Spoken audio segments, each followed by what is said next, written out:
Welcome to Lancashire Business Stories. I'm your host, Paul Lim, and this week we're joined by Nikki Whittle from Brabners in Lancashire. We're going to talk about Nikki's background and how she got into law, but more importantly we're going to talk about some things which are important for every single business owner. Number one is shareholder agreements and the importance of having a good shareholder agreement in place, and some of the challenges that can occur if you don't. We're also going to talk about businesses who are getting ready for, if not at the point of selling, and some of the things that you need to do which are also important. Some of the things that can kill value in your business.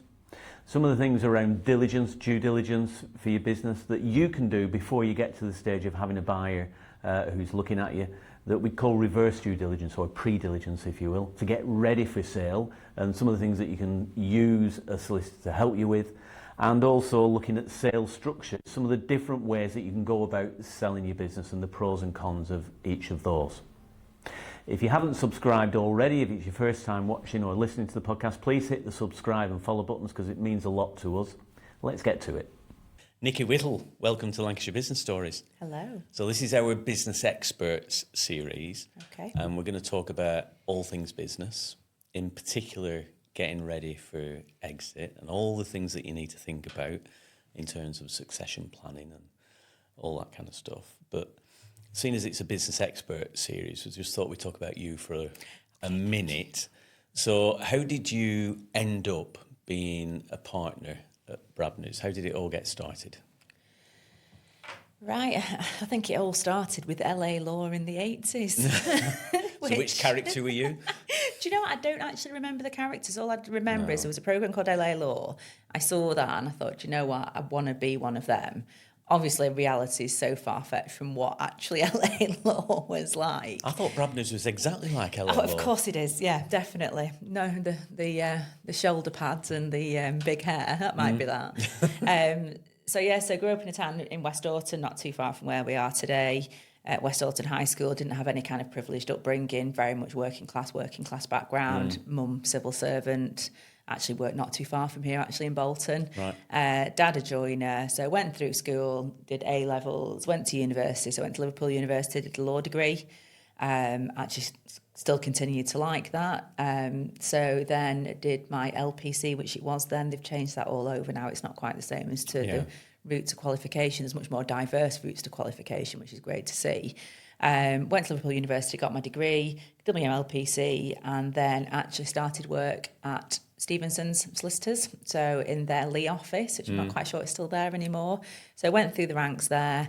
Opportunity 2016 came to join Brabners, very much walking into a department that was ready for growth, ready for a bit of new input, joined there.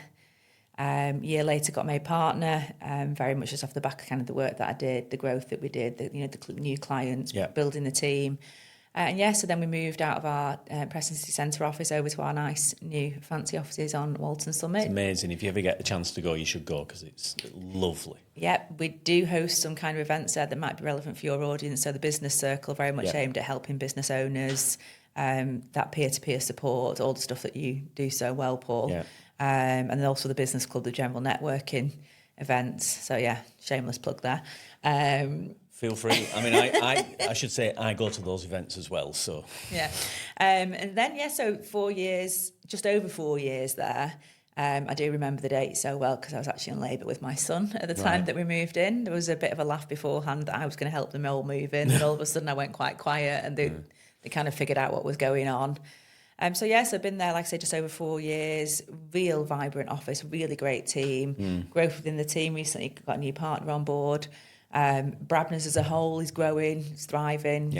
5 offices now, so Leeds, Liverpool, Lancashire, Manchester, and the newest edition down in London. Wow. So it's a really good time. And your title now is? So I am partner, and then I lead the corporate team out of the Lancashire office. So like I said, with us having that whole regional approach as to how we work and the team being one team, we don't kind of have like heads of. We just kind of have someone who leads the team and coordinates and makes sure we're doing what we should do. But it's a very cohesive, tight-knit corporate team. Probably one of the biggest in the north now, and then obviously with the addition of the team down in London, got that national reach. So very exciting times. And let's give Brabners a shout out as well in terms of what they do as a business, because you are commercial and personal law? Yeah. So we've very much got that corporate and commercial focus. So we do everything that you'd expect a law firm to do from that approach. So we've got your corporate, your litigation, your real estate work, but we've also got a very good focus on our business owners and our individuals by the Brabners personal network. So that's kind of like the personal teams coming together, very much working and seeing what our business owners, what our clients, what our individuals need from us, and just making sure that it's that cohesive approach. With, I think a lot of people kind of like to deal with them separately, so they'll put like the business at one there, and then their individual, maybe their wills, their trust, their plan, anything like that. When in reality, a lot of business owners, their number one asset is probably the business. So it absolutely makes sense for us to actually work on that together. The amount of times where I've seen, so there's a shareholders agreement that says something, there's a will that says something else, and all of a sudden you've got an issue because you've got a dispute between what the will wanted to happen isn't actually allowed to do under the company's constitution, and it's bad enough dealing with the death of a shareholder, with a loved one, with a family member, but then having to go on and deal with a potential shareholder dispute when you think something's happening and it's not quite the same. So that's kind of a life lesson as to why the two actually should go hand in hand, or at least if you are keeping it separate, that your personal lawyer should speak to your corporate lawyer. Yeah, definitely. We said we'd talk about succession planning and actually for people who are thinking about exiting the business, but I feel like there are probably about half a dozen podcasts in the sort of stuff that we're going to talk about today. Yeah. So we might have to invite you back again. Okay. So let's start off. If for me, and I said this to you before we came on air, business should be about building a business to sell, or at least as if you were going to sell it. Because you don't have to sell it in 5 years or 10 years. You might be building a business for 20 or 30 years, but for me, you should try and build asset value into the business. So you've got a business asset. We were saying before that often the business is the main asset of the person who owns it. And there are a number of different areas within that you need to think about from a legal perspective as well. And I suppose the first one that you've already mentioned is a shareholders agreement. So why do we need to have a shareholders agreement in place? I know the answer to this because You've watched me do a seminar on this as well. I've watched you do a seminar, and through bitter experience in the past, I know what's involved. Yeah. So I think it's really important, just quickly taking a step back in respect of that succession and that exit and that building value, is actually understanding that you shouldn't really start thinking about that at exit. You really need to be starting thinking of that at least those 3 to 5 years in advance, so you can do all the things that we're going to go on to talk about. And it's also understanding it's a building value. It might not necessarily be an exit. It could be building value for the next generation. It could be building value to pass that on to the employees by way of an employee ownership trust. It could be looking at some sort of management buyout, but it's all about preparing for something so that when you do that, that date comes whereby you are looking to exit that business or step back, that business is absolutely fighting fit, it's efficient, it's profitable by reason of what we're going to talk about today. And by doing that, so yes, that's a really important thing to actually think about, that it's not when you're ready to go, because by then it's actually too late. Because a lot of the times is your business is not in the state that it should be. I think we'll come on to later some kind of stories that I've got and real life experiences about when that kind of goes wrong. But going back to the shareholders agreement. So the shareholders agreement is, in essence, it's an agreement between the shareholders as to what happens. What happens when times are good, but also what happens when times are bad, when there's a fallout. There's nothing worse than when you've got a couple, shareholders, things are going well. They think, do you know what, it's my friend, it's my brother, it's my sister, it's a family member. We don't need a shareholders agreement. We're brilliant. That is the time to actually get the shareholders agreement in place, because you can have those open and honest conversations to say, well, do you know what? Let's plan for if it goes wrong, but if it goes right, because do you know what? You do your shareholders agreement, and best case scenarios, that goes into a drawer every year or every significant thing. So if you get another shareholder coming on board, a shareholder leaving, you get that out of the drawer, you have a look, is it still fit for purpose? Brilliant, you put it back in your drawer. If it's not fit for purpose, so an example that I had, we were working with a particular organisation, and they came in for a shareholders agreement. So there was two sides of the business. There's always going to be one that was going to absolutely fly from the beginning. There was always going to be one side that was a slow burner, but this is where the value was going to be. So we're like, you need the shareholders agreement, you need to plan everything, you need to do this. And at the moment they thought that the costs were too high. And that's the key, is actually seeing this as an investment rather than a cost. and you'll understand when I go into the reasons why. So lo and behold, I can't remember if it was a year or 18 months later, they came back to talk to us. But by that, well, I say they, one of them did. They'd fallen out. They'd fallen out because this side of the business was going well and this side of the business wasn't actually earning anything. Yeah. As you can foresee, we couldn't act, unfortunately, because we'd obviously spoken to them at the beginning. But they spent probably hundreds of thousands of pounds in legal fees actually unwinding the business. Whereas if they'd invested that at the outset, they would have had a shareholders agreement that would said exactly what to do if someone wanted to exit. Yep. It'd say exactly what to do if there was a fallout. It's exactly what to do if there was a deadlock. And there was a process in there that could be followed that would mean nice and tidy. Obviously, you can never guarantee that because someone's always going to want to go off to court and have a good argument on the day. You can't avoid that. But if you've got a document there that can go before any court and says this is what should have happened, then the court can easily make a determination.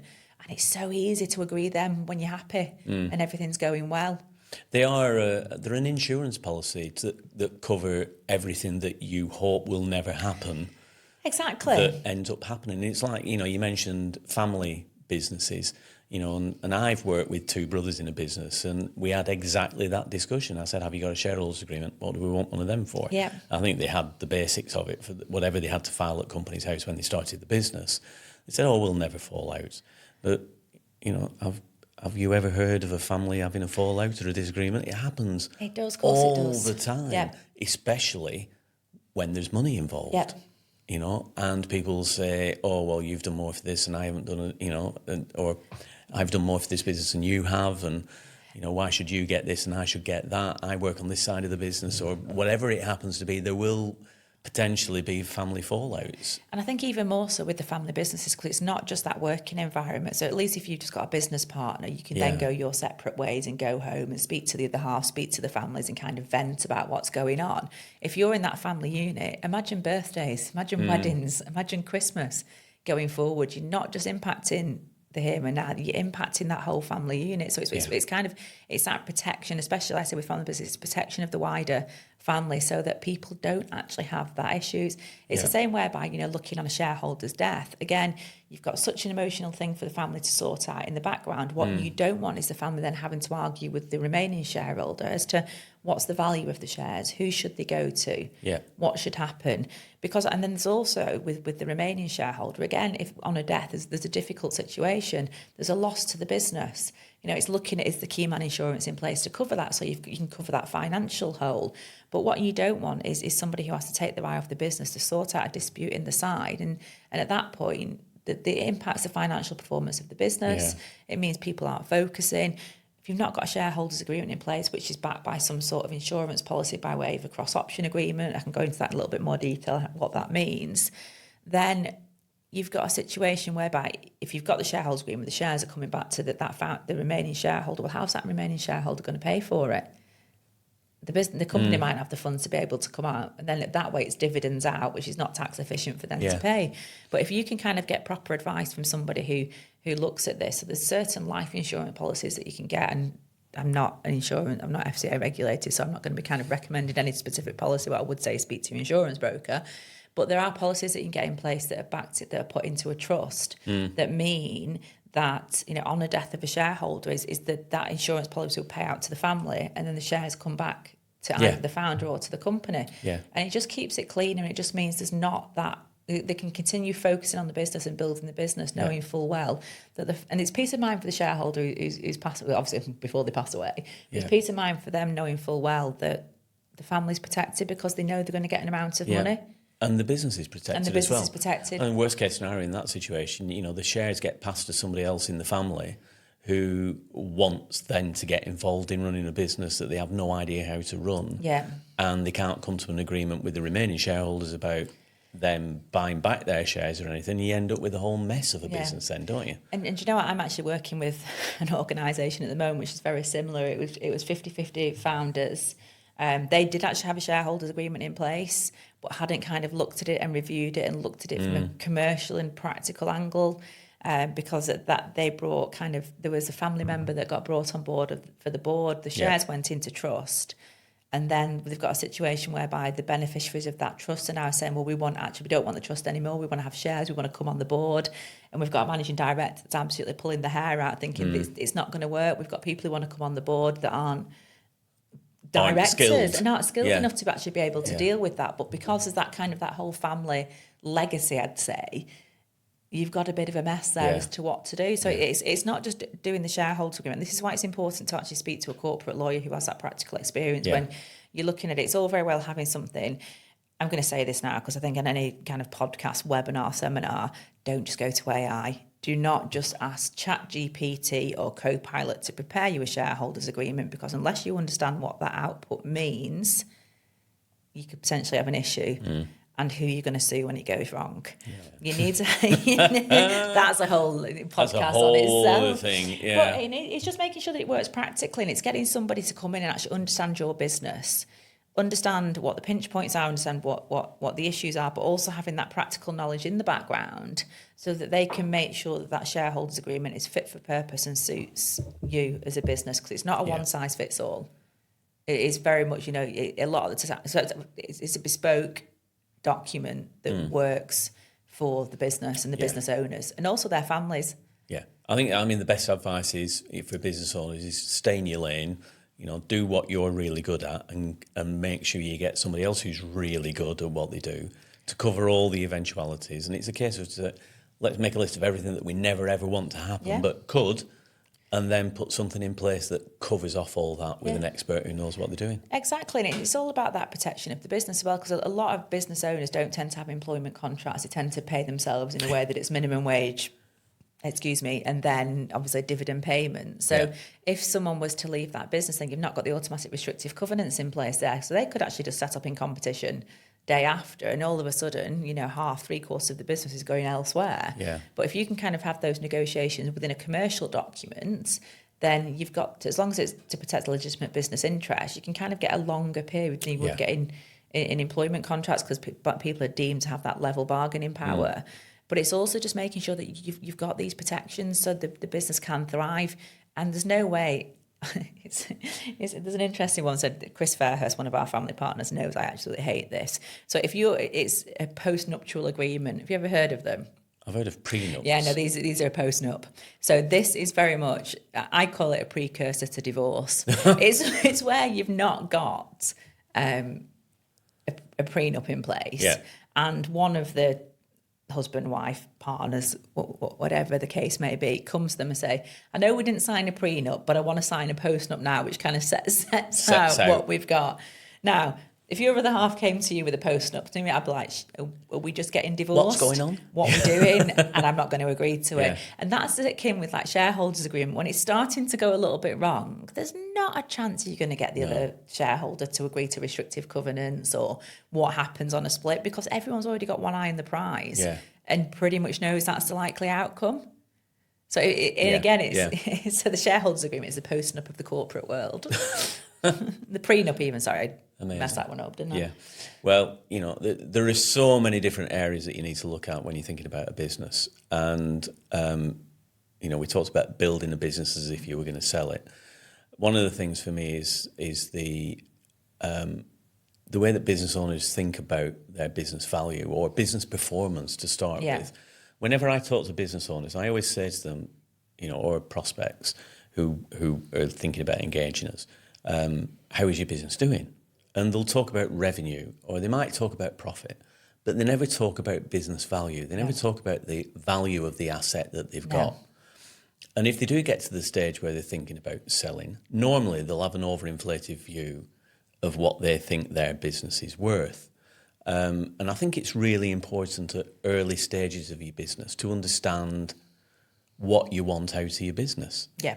And you must have a lot of experience of business owners who aren't really clear on what they want to get out of it when they first go into it, and then get lost along the way.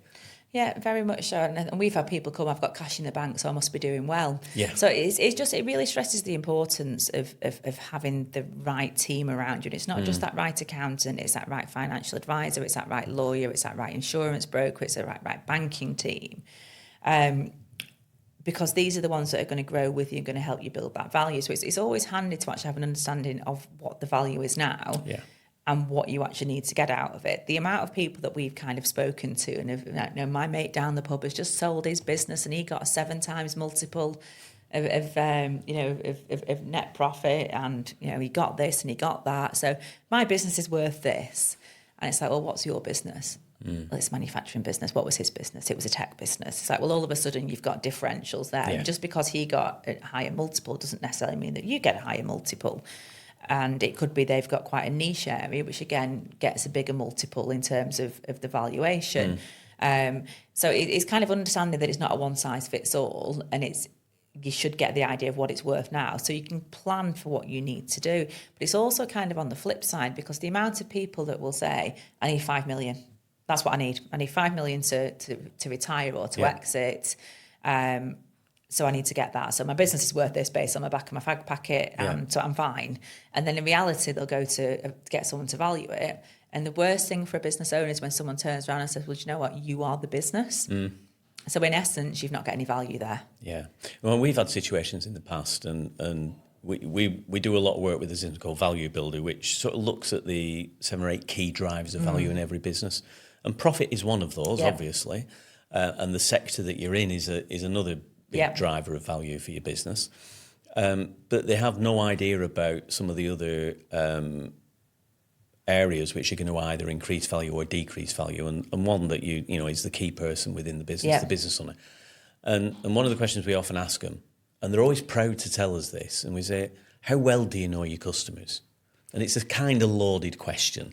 How well do you know? Expect them to say very well, so you and can they shout say, them down. yeah, very well. I've got playing golf with them. We're on first name terms with all of our major customers, all of our customers. And when you say to them, do you know that makes your business worth less? And sometimes it makes it worthless. You go, what do you mean? And then you have to explain to them that if somebody's coming in from the outside, they're investing in the future profits of the business. And if the business owner is the business or holds all the relationships, then what value does a business have outside of that? It's so difficult. No, and it is really important that, because when we do the process, when we're acting for a buyer of the legal due diligence, we kind of ask these questions and tease this information out.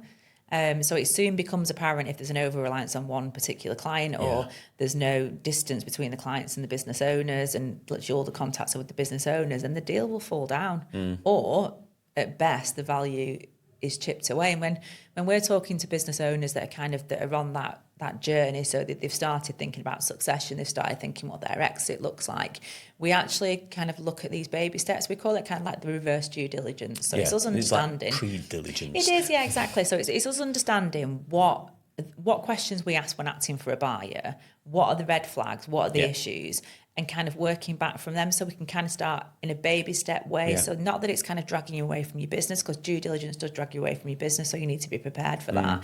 It's kind of looking at everything now in steps. So what's the absolute red light? What needs to be done now? What's the amber? And what can we do kind of throughout that journey to make it, when you get to the end, it's much more efficient, much more easy to get along, and less risk in terms of breach of warranties or deferred consideration, or reducing the amount payable on day one.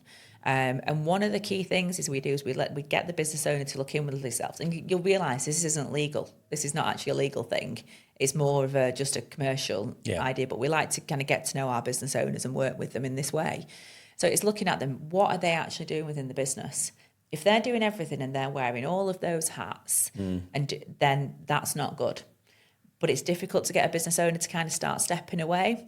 So again, it's looking at it in baby steps. It's looking at, well, do you know what? Why don't we kind of look at bringing a finance director in, or a fractional finance director? So people sometimes get concerned about that whole C-suite thing, and who do we need to bring in, and what's the priority? And again, it's doing it in small bits, so you can kind of then start pulling things away from the business owner, and then all of a sudden it's like you can work on the business rather than in the business, and all of a sudden you just keep pulling the business owner back, making them more dispensable, encouraging them to go on holiday and leave the phone at home, because you've got that senior management team that can deal with it.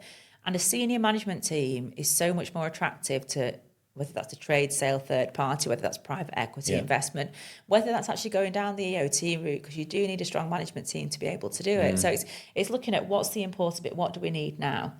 Well, then, do we need to look at some sort of HR? Do we need to look at some sort of sales? What is it like? And it's doing it in small incremental doses, so to speak, so that these things start getting stronger And again, it's making sure that with us, with our network and the people that we work with, so if we do need to recruit somebody into one of those roles, the business owner isn't necessarily going to know somebody and might just go into Google, might just go AI again.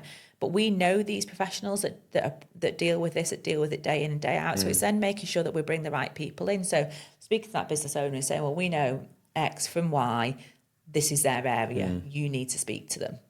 And we know they're going to get a good service. Yeah. And sometimes it's looking at, the finance director sometimes is kind of like a big step, but sometimes it might just be looking at who their accountant is, what their accountant is doing. So it's all very well getting your statutory accounts done. Yes, we have to do it, tick box, move on. The company's house aren't going to strike us off. But what do your statutory accounts tell you?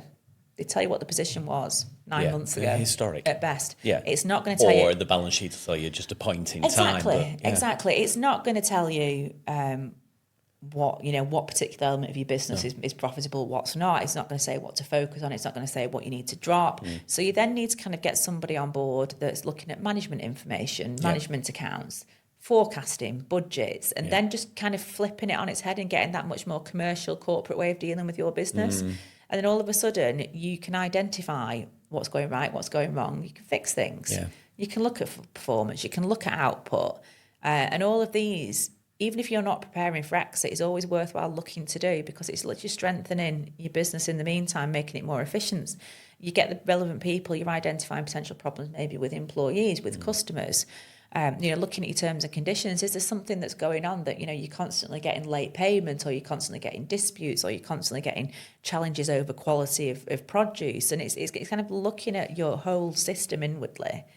What do we need to do to make this much more efficient? Yeah. Where is somebody going to pull us up on it? And just preparing for that. Yeah. And honestly, I mean, it's pretty much what we do as an organisation with our clients, and I've actually been asked, excuse me, and we've been asked as a company to go in and sort of do due diligence or pre-diligence with clients by potential investors for their business. Just say, look, this is how much they think they want for the business, but without us spending the time and going in and doing all that work to see whether it's something that we are interested in. Can you go in? The client will pay you, not us. Yeah. The person who wants to sell the business will pay you to do it, to help them get the business or to check that their business is in a fit state to get maximum value from it, because we'll pay them for the value that it's worth, but we want to make sure it's something that we want to buy in the first place and that it's set up to be sold. Yeah. So whether that's the way it works, or whether a business owner comes to us and said, I want to sell my business in 5 years, can you help me get ready to sell it? So when we look at all those key areas that you've just talked about, whether it's the numbers in the business, we've got some great tools that help them to focus on one or two key areas. Look at the management accounts and the statutory accounts that they've completed, and look at the key areas where we can make the most difference if they just have that little bit of focus on those areas. Look at the key people in the business. How reliant is it on the business owner? How reliant is it on one or two key members of staff? And that's the big one in respect to the key members of staff, because we call it stickiness. Yeah. Are those key members, stuck to your business? And a lot of the times is not necessarily. Someone could easily turn their head by offering them 10 grand more. Yeah. Maybe a car, it might be a more of a lifestyle type choice of that working from home balance. Yeah. But if you've got someone in that team, maybe that senior leadership team or something like that, that's integral to your business, you need to actually look at the stickiness. How can we get them invested into our business? That means that if somebody does come in, then we've got something there. So it's looking at to potentially give them some skin in the game, or some incentives on sale. Exactly. It's looking at do you go what's known as an EMI scheme, which is a more tax efficient scheme of giving people shares, and that's an option rather than you can give them. It's an option to get shares, whether that's exit, whether that's performance related. But if they leave, that option falls away. So it's that's that stickiness there to continue. Yeah. It might be just giving away actually some equity, so giving some shares away. Yeah. You can actually regulate what those shares be. You don't have to all of a sudden be giving people voting rights. A spot at the main board table. I think that's one of the other things for business owners to understand that you can give them some help with is on what different kinds of shares are available to people, because the one thing is, I don't want to give any of my company away because it's like the baby and it's like the chopping an arm off the baby to give it to somebody almost.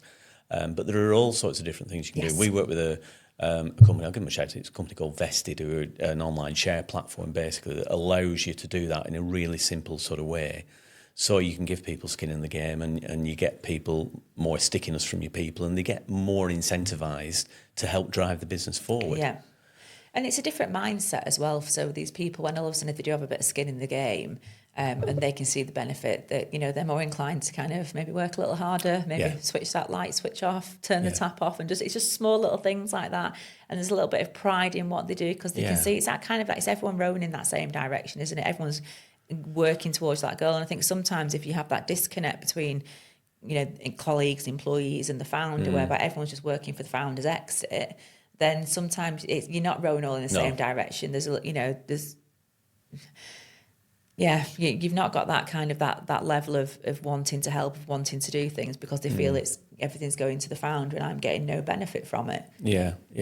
And, you know, we talked about, you know, value of companies, and depending on which sector you're in, of course, and whether you've got recurring revenue and being able to build up from being a lots of one-off jobs kind of company to a company that has contracted business. And there's obviously different kinds of recurring revenue as well, but, you know, having contracted business that you can that is sticky business. So you've got sticky customers, sticky suppliers. And we had a situation with one of our companies, one of our clients over in the States was trying to sell his business. He had a retail business selling, I think it was a photography business, but he had one key. It was working with one of the major brands, and he had £1 million plus business. He was making good, healthy profits from his business.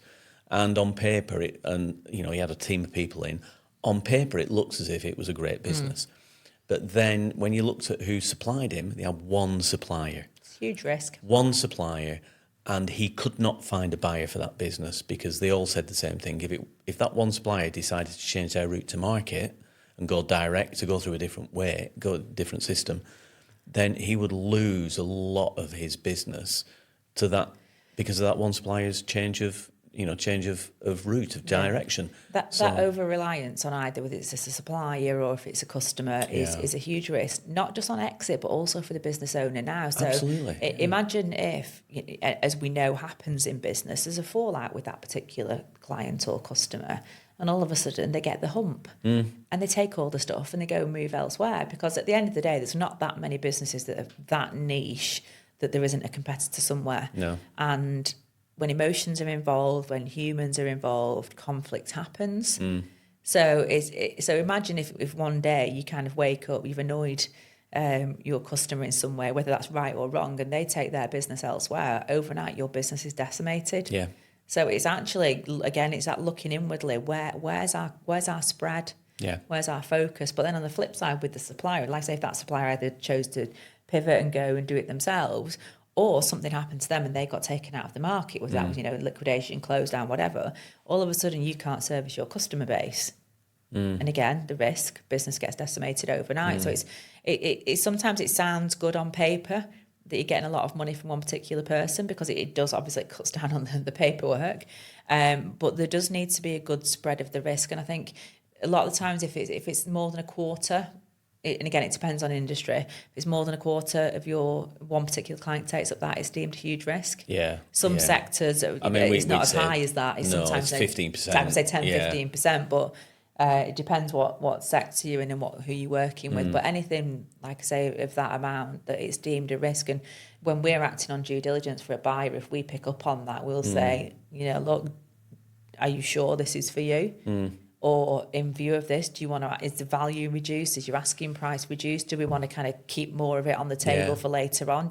Anything could happen to that business. You know, they could have a catastrophic fire. They could have a shareholder die, and they have the same problems that we've been talking about before. You know, they could have a supplier go bump on them that causes them issues. Exactly. So and what people don't tend to think about as well, and again, this is very lawyery of me, is change of control clauses. Yeah. So... And again, so I was going to talk to you about contractual obligations with suppliers and clients. Yeah. So those are a big part of this, aren't they? So change of control is huge, and people don't necessarily see these in the contracts or actually note the importance of them. So say, for example, if someone was selling their business and you've using that and there's a contract in place with the customer, and it was maybe the customer's terms that you're using rather than your own. If they're a larger organisation, they've got more buying power, so to speak.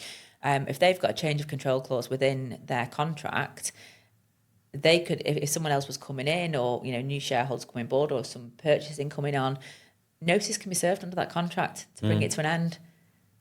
And a lot of people miss these. To be fair, I've seen it where buyers have also missed it.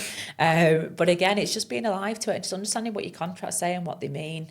A lot of the time, it's obviously when you are looking at an exit doesn't always necessarily mean a share sale. You could be selling the business and the assets.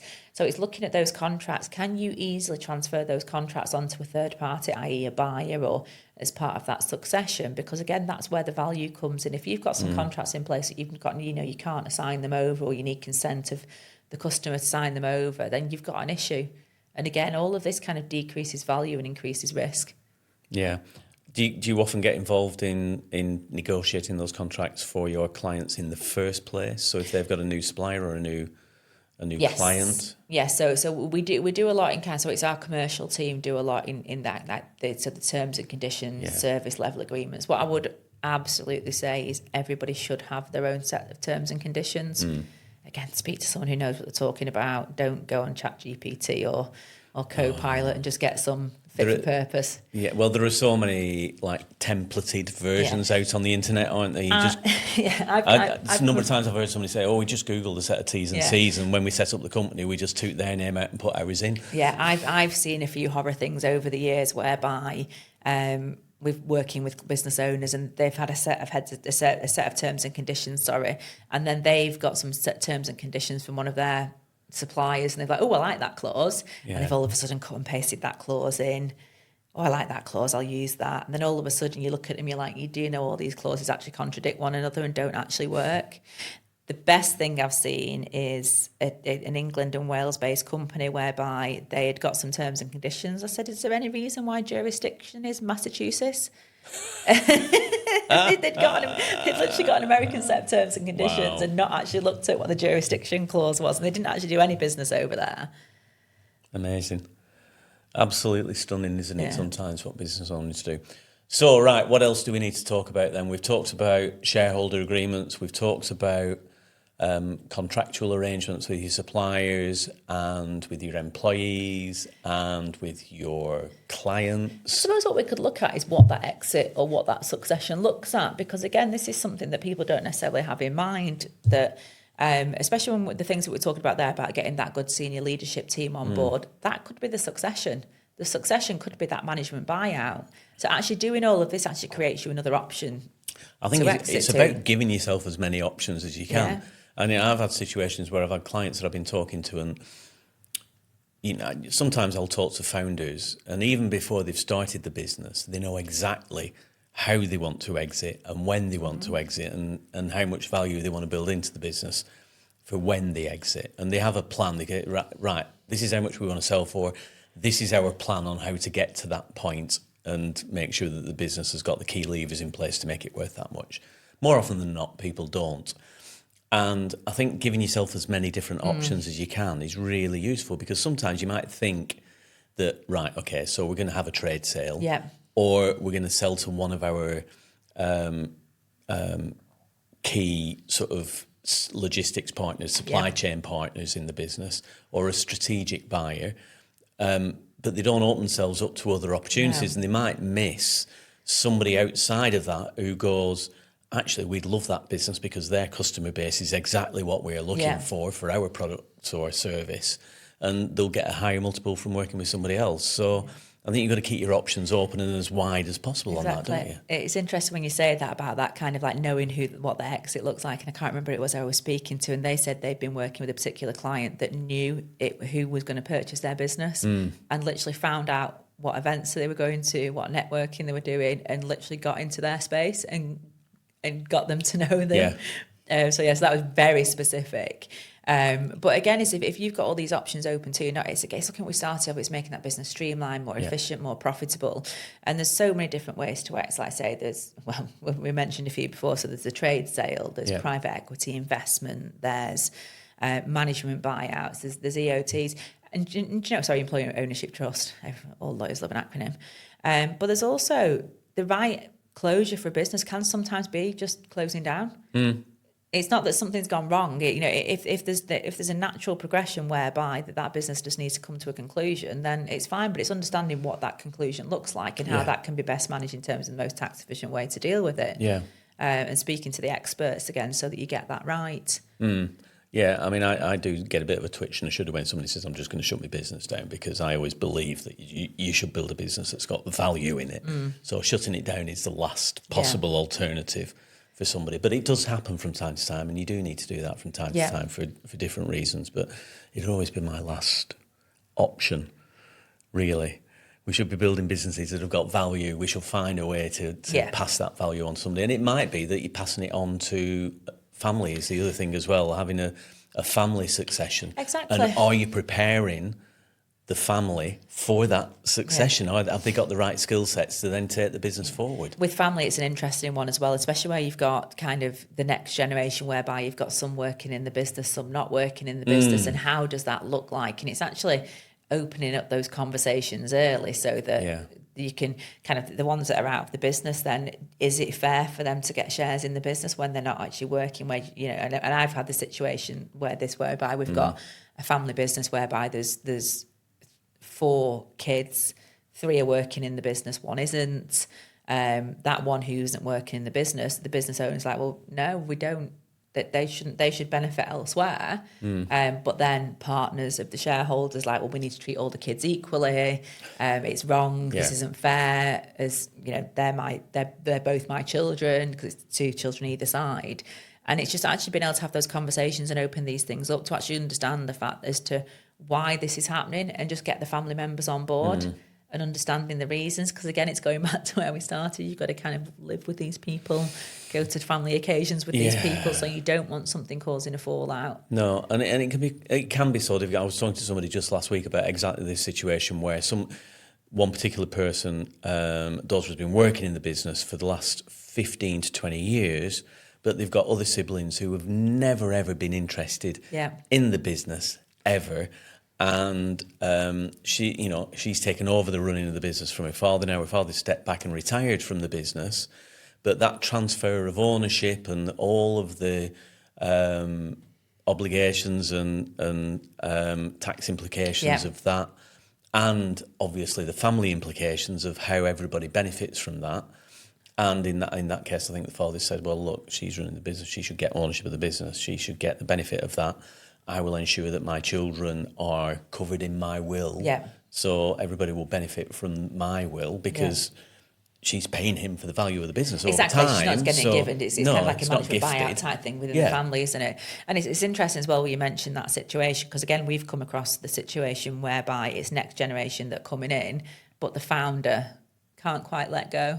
So whilst titles have transferred, in effect, dad or mum, whoever that might be, is very much running that business still. And I think that kind of, it's a difficult, you've got to prepare for that transition just to allow kind of the changes and, you know, that next generation to come in and do it. But kind of maybe looking at the exiting shareholders, maybe as some sort of ambassadorial role, some sort of chairman role. So they've still got something, but the lines and the boundaries need to be quite clear as to what's going on. I remember hearing a story, it wasn't my client, it was someone in the office was talking about this, that dad had built up the business and was like in the 70s, still not kind of letting go. And son had come up, who was, I think he was like in mid-50s, so not a spring chicken, and very much not wet behind the ears. And he wasn't allowed to sign checks. Dad had to still do it all. Wow. But to be fair, that's a blocker as well. Yeah. So, I know it's a lot of the times it's the business is the first baby, isn't it? It's been nurtured, it's been grown. It's accidental business owners, and all of a sudden you've got something that's really thriving and really valuable. So I get why people don't want to let go. Yeah, I've had situations where I've talked to business owners who were in their 70s, and he founded the business. The business is his name, and he's still actively involved on a day-to-day basis with the business. He's got his daughter working in the business who's in her 50s already. They've both got very different views of what the business should be. So it's like, it's where do you go with that? It's very difficult. I know, I definitely don't want to be working into my 70s. Me neither. I'm hoping I'm I'm 62 now. Yeah. So I'm not quite there yet. No. So there's all that to think about. And the different types of buyers are obviously a part of that. And I think it's making some decisions on what your goals are moving forwards. And then when you come to make a decision that you want to exit, however that might be, then you've got a whole other set of criteria that you need to follow. Yeah. And that could take, people often think that once they've made the decision to sell, if they can find a buyer, it's over in the drop of a hat and they can just walk away. But there's so many different ways of exiting your business. Yeah. And it's just that process. And again, that can be a podcast in itself, the whole due diligence process and what happens then in the negotiations of the contracts and what that looks like, and just the stress and the tears and the tantrums, and that's just the lawyers. I mean, it's like last night, I've been working on a transaction since December of last year. We completed it at 11:30 last night. Yeah. Wow. I know. And that was a time sensitive one. But again, there was frustrations, there was issues, and it's all of this. If kind of the more prepared you are, the less of these issues that will arise, because the process is much more streamlined. And again, that whole due diligence process, that whole sale process, it takes a business owner's mind off the business. So if you've got a situation whereby your management information and your figures start to fall because you are taking your mind off the business, and all of a sudden whoever's buying either extends it for a month or the value changes. And there are certain buyers out there that are actually quite dependent on that happening. So that's the hope, is they'll put a cheeky offer in, and then the hope is that the business, the kind of the business slips slightly during this whole process. But if you've got a situation whereby you are prepared for that, and I'm working with a particular business owner that knows that they've got their goal in mind, and we've talked about what questions are asked on legal due diligence, and he's already now starting getting some software that links to where everything is, so that when that due diligence process happens and the questions come through, he can just literally press buttons. That's I'm sure it's not like this, but he can press the buttons, and all of a sudden that information is out there into the data room, response sent to the buyer. Yeah. Now, when you're acting for buyer and you're like, oh my word, wow, this is good. Yeah. This person's on board. The buyer might not be as happy because they know that they're not going to take their mind off the business, but it just takes away from that distraction. That means that the business can still keep running as is without the business owner being entrenched in that whole due diligence process. So the more that you can prepare for it, the more you have the documents in place and ready to go. So you've got that central file. Not only does it make it easier for your business, because you've got a much more efficient and profitable business because of these efficiencies, it also just means that on that due diligence process, you do look much better in terms of and what's it's a much going quicker on. process. If you've already got a data vault with all the information in that the potential buyers are potentially going to look at, and they're, if they're good buyers, they'll do a lot of due diligence, and that can take 6 to 9 months in some businesses at least. And in some less scrupulous buyers, as you said, they'll be looking at it in the hope that they can then drive you down in value. Even when they give you a letter of intent that's got a number on it, sometimes they will very key thing in that letter of intent is this is non-binding. Yes. So they need to look at it. The more of that they can get prepared in advance, and the more they can get the business ready for sale in advance, the better it'll be. So if you think about the sale process itself, having somebody there who can help them to get the business ready for sale is important. Who are the other key people or occupations that they need to enable them to have a brilliant sale? Yeah. So I'll just quickly jump back, sorry, just in respect of getting that business ready for sale.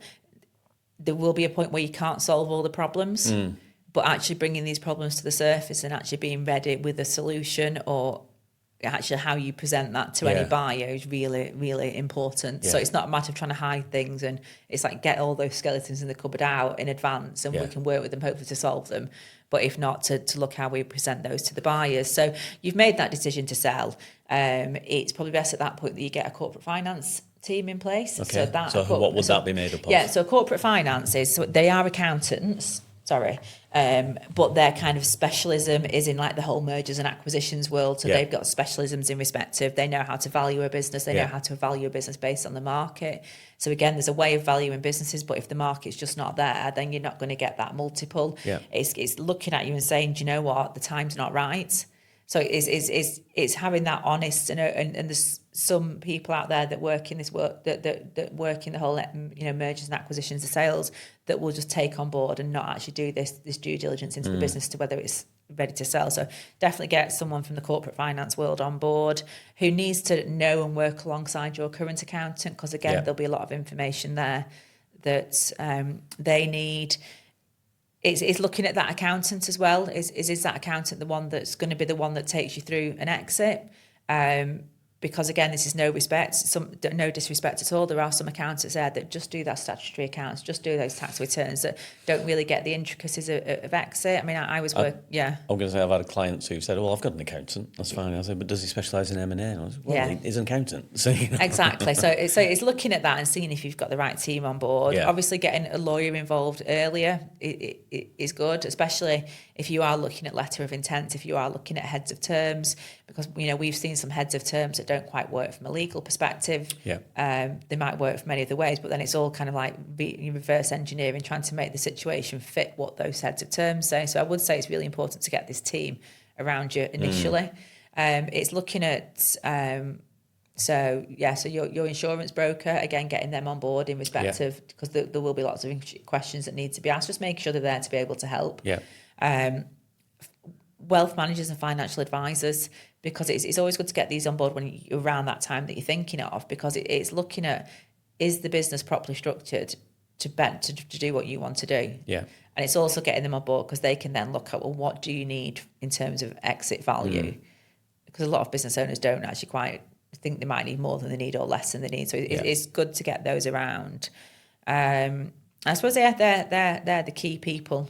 So an accountant who specialises in mergers and acquisitions, a lawyer again who specialises in mergers and acquisitions, potentially your insurance broker or an insurance broker who can help you, and your wealth manager or a wealth manager or financial advisor who can help you as well. And it's also if there's kind of if there's any outside agencies that you do use. So, I mean, a lot of the time is people use outsourced IT, they'll use, so it's actually understanding just how much of that you are aware of, or if we need to get them on board to be able to help, because there's nothing worse than on due diligence, all of a sudden there was my IT consultant's away for the next 4 weeks, so there's nothing that we can do. It's thinking about what could cause delays and what we need to kind of plan for as part of that whole process. So even something as simple as, we need to hand over the website. Somebody else needs to be able to have access to the back end of the website. Or do we own the website? Well, do we own the domains? Yes. Who's got the IP is another big one. Yeah. Who owns this intellectual property? There's all sorts of different... This is minefield, isn't it? It is indeed, and it's just, like I say, it's mixed. I'd say the key ones are that the accountants and the lawyer and the financial advisor, and the others are maybe on the periphery, but it's just understanding the practical implications of when and where we might need these people and where the documents are needed and what we need to get from them, just being alive to it.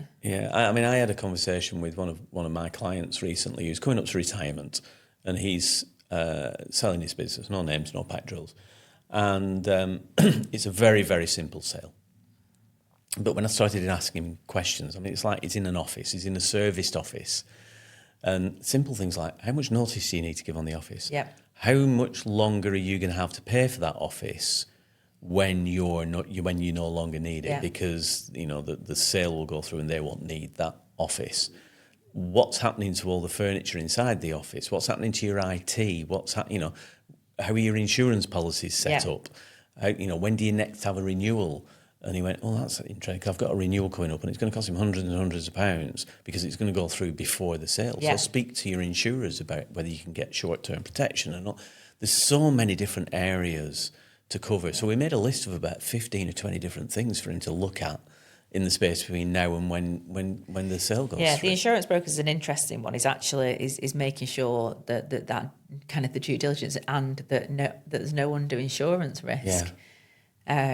Especially in particular sectors that are being worked in, because this is something that if you need Tell us more about underinsured. What do you mean by that? So it's in particular. So if you've got kind of a property that's potentially in a flood risk zone and there's no flood risk insurance in place, or you've got particular claims that aren't covered, or the value, you've got an insurance policy for a certain amount, and it, for perhaps a rebuilding of a building or something like that, and it's just nowhere near the level it should do, or you've not got business interruption insurance.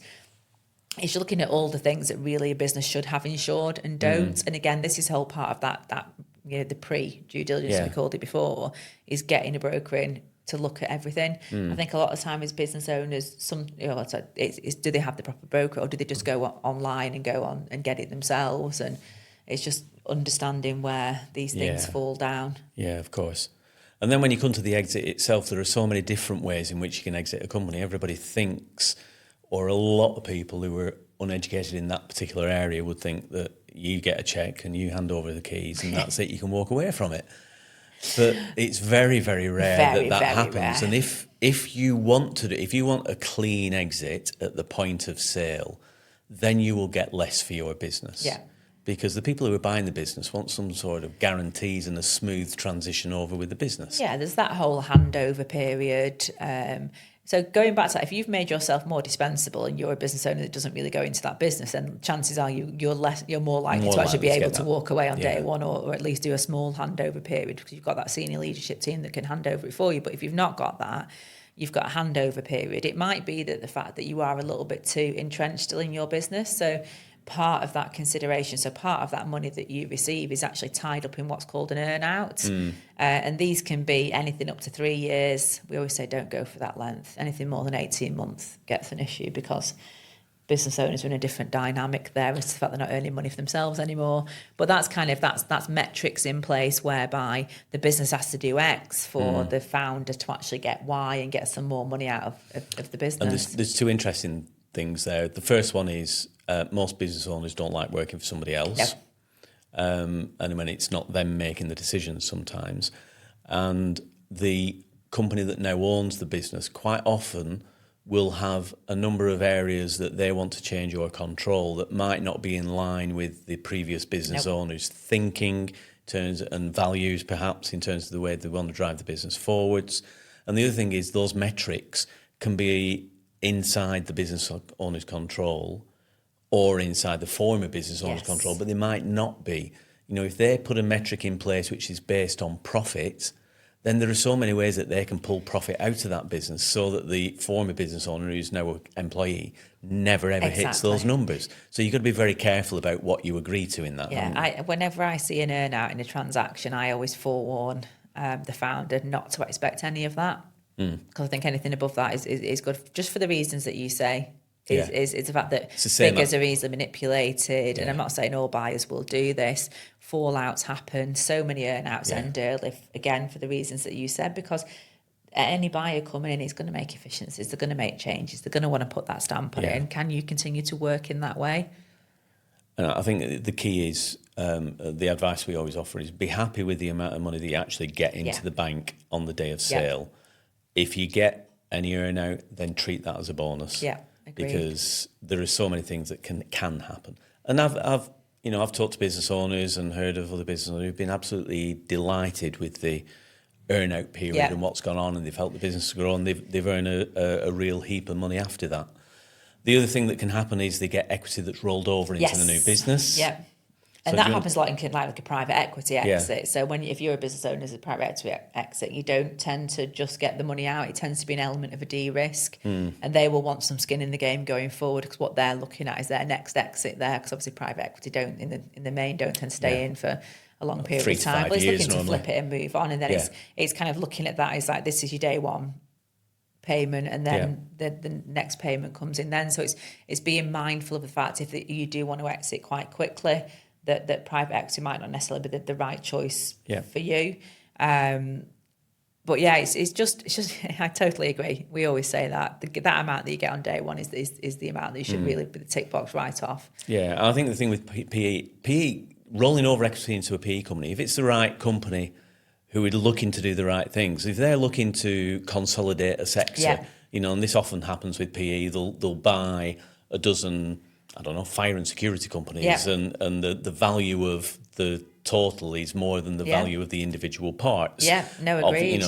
And you could have a really significant exit. It could be a huge payday after that, but it's just understanding the risk in rolling up the equity, isn't it? And just understanding the fact that it could be absolutely nothing. It could be an absolute dream payday. And it's actually making sure that you've got the right advice on what that roll-up equity looks like and what provisions attached to that, because obviously you can kind of have a situation whereby there's a trade buy where they can do the roll-up equity as well, but it's what does that shareholders agreement say, what does that investment agreement say, what kind of are you taking on by reason of doing that, and is it better for you to do that?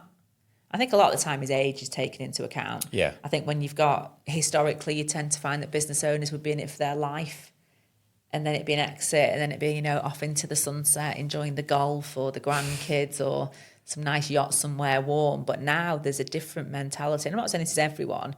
It's that 3 to 5 year plan. That's build, grow, flip, build, grow, flip. Yeah. And then a lot of these people are probably more inclined to actually stay around a little bit longer because they can see they've got a nice bit of cash off the table now, got the nice car, nice house, but they've still got something in them. Yeah. Because that's another thing is planning for exit is what are you going to do? What are you going to do on that exit? There's some interesting research in the States, and it's something we often talk about when we're talking on Value Builder and looking at building to sell. So 75% of business owners who were surveyed in the States regretted the way that they exited the business within 12 months of exiting. Wow. And a lot of that is that there needs to be some push and pull. So I listened to another podcast called Built to Sell Radio, and that's all about people who've built and sold businesses. And they'll often say is, what is the key point that makes you want to sell? What switch was flipped? What happened to make you want to sell the business? And there's different ways, and there's got to be push and pull factors there. And if it's all push, like push factors will be things like, well, the industry's changing, I'm not happy anymore, there's too much hassle, clients are causing me hassle, or employees causing me hassle, I just want to get out, I've had enough, I'm tired. Yeah. Then it can lead to a significant vacuum when they've left. If it's all pull factors, I've got this magnificent yacht, I've got this great family, I want to get out, then it can lead to a foot off the gas situation in the business, so the business doesn't get sold for as much. Yeah. So there's got to be a balance of push and pull factors to get the best exit that you possibly can from the business and the best value, I think. No, agreed. And that's the whole point, that looking at making yourself dispensable is looking at what those pull factors are. But whilst maintaining, you still have some element in, still 1 foot in the business. Yeah. Like I say, if you're completely out and you've not got anything, you're more likely to get out on day one. Yeah. It's, are you ready for that? And I think you need to be ready for that because, what you don't want to do is, as some business, is sit there and have a, vacuum in your life. And what do you do?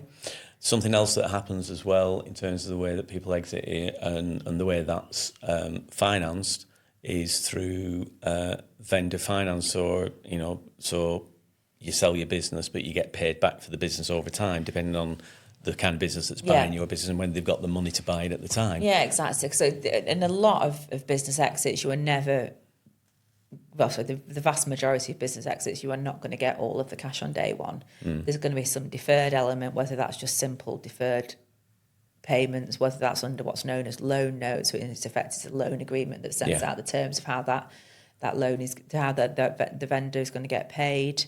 Like I say, whether that's an earnout. It's never expect all of that on day one. It's just not going to happen. So I mean, from the point of view of buying a business, the other thing that in terms of buying businesses, there are probably 500,000 businesses in the UK that are owned by baby boomers at the moment, who are my generation, who are coming up to retirement now. They've taken the foot off the gas with a business. They've no real succession plan in place. They're either going to just shut the business down or it's just going to drift, or they're going to exit the business in a box, or whatever. So there are lots of opportunities for entrepreneurs now to buy businesses and then to build and grow those businesses. And I've lost where I was going with this point, but what was I saying? I think there's a lot of good businesses out there. So I think, if you're looking at that, it tends, is it a buyer's market now? So, and a lot of these businesses, like I say, they're great businesses, but potentially maybe setting a bit in the way, is not listening to kind of the technology, or, if you've got someone who's kind of come in and get, everyone loves a tech-enabled business. Yeah, we were talking about vendor finance. That's where I was going with this. So they might, the people who are going in to buy those kind of businesses might not necessarily have the lump of money they need to buy those businesses, but they can see that the business can and is making a healthy profit. The business owner wants out. So, as long as the business can pay the business owner back through the profits of the business, then they've got a relatively guaranteed way of selling the business and getting the money back over time, as long as they don't need a lump sum straight away. No, exactly. So, and it's that whole planning and looking at what you need, isn't it? If you can do that, I need X amount up front and I can live off these payments being made. And again, it's just making sure that those payments that are the forward ones are secured in some way. So if you can get some security, whether that's a debenture, that's a personal guarantee or something like that, so you less risk in there with that business. Yeah. if something does happen. And I think also is that what a lot of people aren't aware of and what is out there is actually, and this is more for the buyers and the person that's exiting, is leveraging the assets of the target business and getting finance. Asset finance. Invoice finance. And never buy anything with your own money, I've heard say on many occasions. Well, entrepreneur, that's, if you get to the level of an entrepreneur, they're making money through other people's money. So, if you can aspire and get to that level, then, that's a good place to be. Yeah. Can I mention who I've been working with in respect of finance? Of course you can. Recently. So, so Mark McLaughlin at Orca Finance. I don't, you know Mark? I know Mark, and he's going to be on the podcast soon. Oh, fabulous. There. It's as though I've kind of teed him up for that one. So, so Mark has really helped a few clients of mine because he knows the market. And again, it's really important that if you are looking to buy, you are looking to get some finance, that you get someone who understands that mergers and acquisitions world. Absolutely.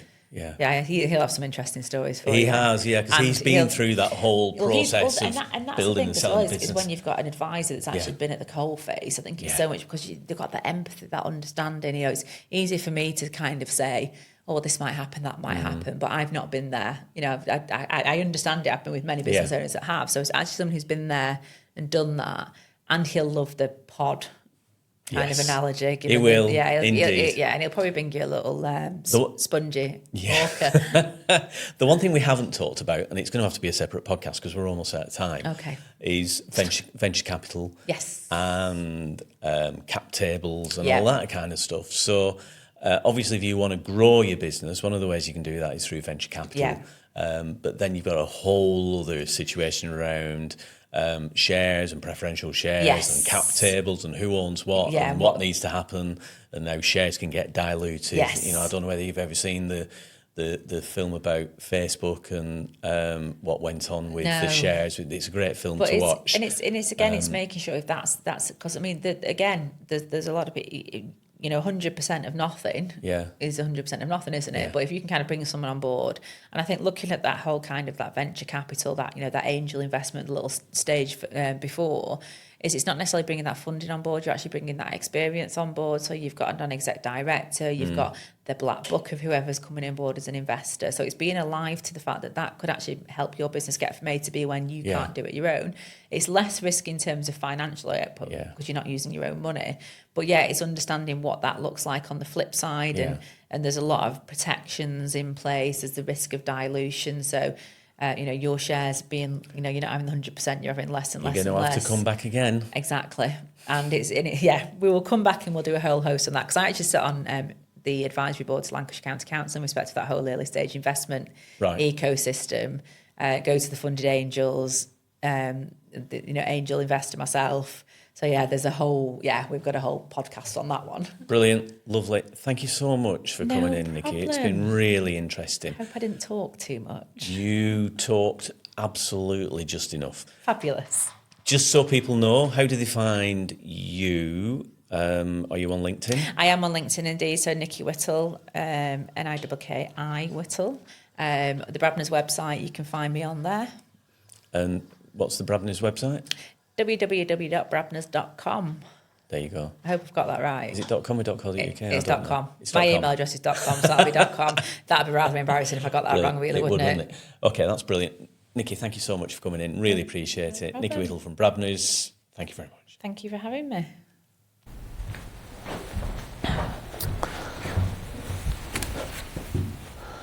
Welcome to Lancashire Business Stories. I'm your host, Paul Lim, and this week we're joined by Nikki Whittle, partner at Brabners in Lancashire. This is one of our business expert series, but we're still going to talk a little bit about Nikki's background, what led her into law and into her current role with Brabners. The main thrust of this week's podcast is to talk about building a business ready for sale. So we're going to cover things like shareholder agreements and the importance of having a good structured agreement in place, about common value killers around businesses who are looking to sell, thinking about reverse due diligence and some of the things that you should be doing as business owners prior to even thinking about starting to sell your business, and also about the different sales structures that you can come across, the different ways that you could potentially sell your business and exit your business. It's a really interesting discussion. We could have talked for hours, but there's lots more to come. Let's get to it.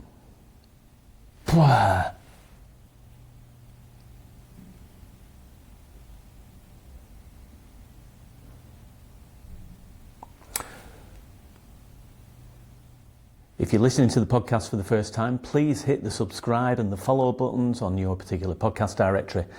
We look forward to it. Yeah. If you're listening or watching the podcast for the first time, please hit the subscribe and follow buttons, and we'd love to see you back again.